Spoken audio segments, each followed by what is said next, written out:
يا مساء الفل على متابعين القمر اللي بيتابعوني عشان يستفيدوا وبيحبوني، واللي بيتابعوني فضول وعايزين يعرفوا اكتر عن حياتي. احب اقول لكم ان انا عملت النهارده عظمه بجد، دي ما يتقالش عليها غير عظمه. عملت صينيه رقاق باللحمه المفرومه بتركات بسيطه وحاجات فرقت جدا جدا في الطعم. يلا بينا اتفرجي على الفيديو للاخر. خليكي معايا عشان اقولك على التركات اللي هتخلي الطعم معاكي حكاية، هتخلي كل اللي ياكلها يطلبها منك تاني وتالت. انا معايا لفتين رقاق طري.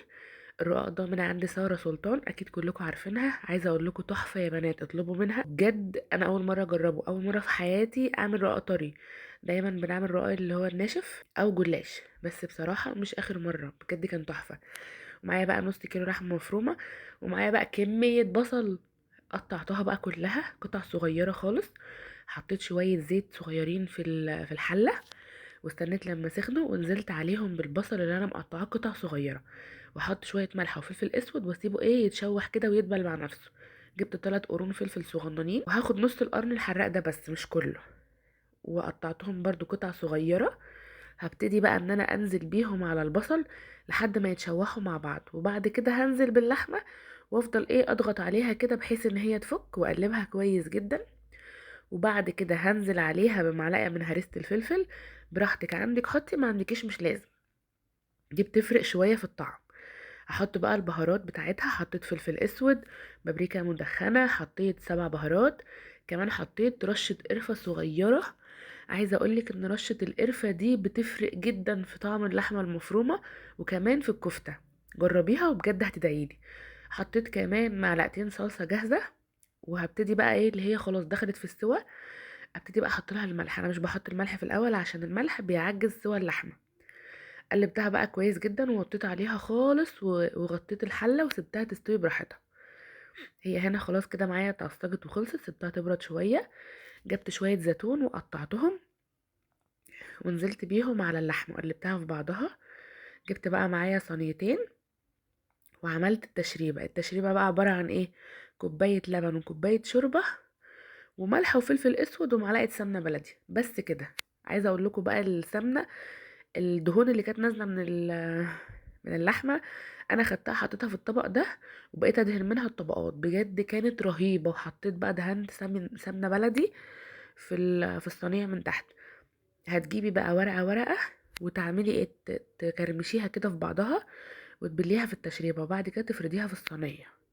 وتحاولي بقى ان انت تعملي حروف كده وحواف عشان لما تحطي الحشوه تقفليها عليها ما تخرجش من الجناب زي ما انتوا شايفين كده. هبتدي بقى بين كل طبقة وطبقة ادهن بالصوص اللي نازل من اللحمة. عايزة اقولك ان الرقاق اصلا الطبقات شربت من صوص اللحمة ومن السمنة البلدي ومن التشريبة، وفي الاخر عملت ميكس رهيب بجد. طعمها كان تحفة بجد، كل اللي دقها قال تحفة وقال لي لازم تعمليها تاني. فان شاء الله هعملها على طول، وهعملها كتير معاكم هنا على القناة، ومش هبطل اعملها تاني. انا مش عارفة انا ازاي طول عمري كنت باكل اللحمة المفرومة في جلاش. بجد الرقاق ده حاجة تانية. وبجد الرقاق الطري احلى من الناشف بكتير. زي ما قلت لكم انا جايباه من عند سارة سلطان، اطلبوا من عندها، حاجتها حلوة جدا وكلها فريش. سواء بقى رقاق او جلاش او قطايف او عيش حواوشي او سمبوسك، بتبيع كل الحاجات دي. ولو عايزين رقمها قولولي وانا اسيبهولكوا في الكومنتات. حطيت بقى الحشوة، عملت الطبقات تحت. عملت في الصينية الكبيرة دي 4 طبقات فوق و4 طبقات تحت. الصينية الصغيرة عملت 3 فوق و3 تحت. قفلت بقى عليها من الجناب كده زي ما انتوا شايفين. وهبتدي بقى اعمل الطبقات اللي فوق. بصي، بتحطي الطبقة وبتقفلي عليها، بتنزليها تحت اصلا وتقفلي عليها من الجناب. بصي، بنزل الحروف كده لتحت بحيث ان هي ما تبقاش مكلكعة، وفي نفس الوقت انا قفلت على الحشوة من فوق وتحت. مهما تعملي بقى الحشوة ما تخرجش من الجناب ولا اي حاجة. في الاخر برضو هوريها لكم. وهبتدي بقى ان انا ما بين كل طبقة والتانية ادهن بالصوص اللي نازل من اللحمة، اللي هي المواد الدهنية اللي نازلة منها. وحطيت عليها معلقة سمنة بلدي وقلبتها في بعضها. هنا انا خلاص خلصت الصينيتين. هبتدي بقى ان انا ادهن الوش بالسمنة المتبقية معايا. طبعا انا مولعة الفرن يسخن. وهبتدي بقى ان انا اقطعه مثلثات. بجد شكل المثلثات بيفرق جدا.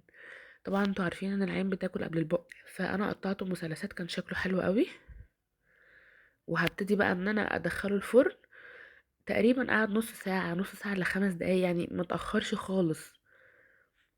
وبعد كده بقى لما بتحسي ان هو الحروف بتاعته بدأت تنشف، وتبدأي تحسي ان هو بدأ يلم كده في الصينية، يبقى هو كده خلاص استوى واتحمر من تحت. تبتدي بقى تولعي عليه الشواية لحد ما يتحمر، وبعد كده تطلعيه وتقطعيه وتحطيه في اطباق. بس كده.